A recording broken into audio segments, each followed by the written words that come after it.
Bismillahirrahmanirrahim. Assalamualaikum warahmatullahi wabarakatuh. Alhamdulillahirabbil alamin wassalatu wassalamu ala asyrofil anbiya'i wal mursalin sayyidina wa maulana Muhammadin wa ala alihi wasallam. Jemaah sekalian yang saya hormati, ada pertanyaan yang masuk ke kami menanyakan tentang bahasan hukum syariat qabla wurudi syara' di dalam ushul fikih. Pertanyaannya adalah apa urgensi pembahasan hukum qabla wurudi syar'i? Bukankah kita semua sudah mengenal syarat dan syarat sudah jelas turun ketika Rasulullah SAW diutus? Lalu untuk apa lagi ada bahasan tersebut dalam ushul fikih? Baik, memang di bab awal dalam ushul fikih itu sering disebutkan terkait dengan seseorang yang dia itu tidak menerima hukum syariat karena Nabi belum diutus. Ya kan? Atau umpamanya bisa juga orang Badui, ya kan, yang tinggal di pedalaman dan dia tidak pernah tahu hukum Islam atau hukum syariat. Bagaimana kondisi mereka itu? Memang hal ini tidak terkait erat dengan implikasi fikih, ya kan? Tidak terkait erat dengan bahasan ushul fikih, tetapi sesungguhnya lebih kepada bahasan ilmu kalam.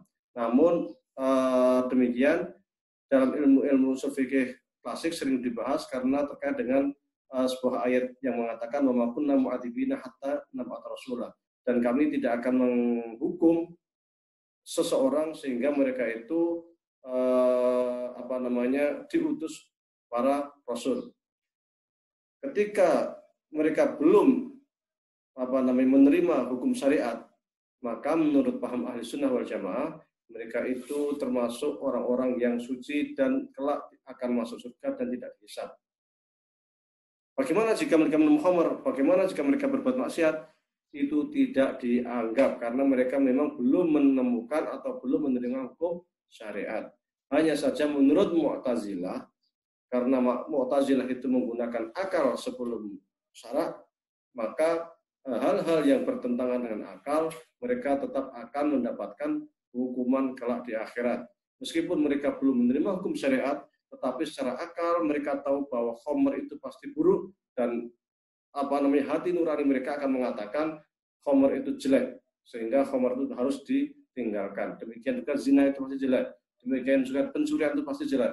Di masyarakat manapun akan mengatakan bahwa pencurian itu buruk meskipun hukum syariat belum turun. Oleh karena itu, menurut Mu'tazilah, meskipun mereka belum menerima hukum syariat, kalau mereka mencuri, kalau mereka itu berzina, kalau mereka itu manipulasi, kalau mereka itu menyiksa orang lain, membunuh orang lain, maka kelak mereka akan masuk neraka. Hujahnya apa? Hujah yang dijadikan pegangan atau Allah akan menanya mereka dari hukum akal, dari logika mereka, bahwa bukankah mencuri itu buruk, bukankah membunuh itu buruk, mengapa Anda lakukan? Nah, itu menurut Mu'tazilah. Sementara menurut ahli sunnah, selama mereka itu belum menerima hukum syariat, maka mereka tidak akan diadab. Ketika Allah menanyakan, maka mereka bisa menjawab, loh kami tidak tahu kan belum ada hukum syariat. Nah, seperti itu. Jadi itu yang menjadi hujah mereka.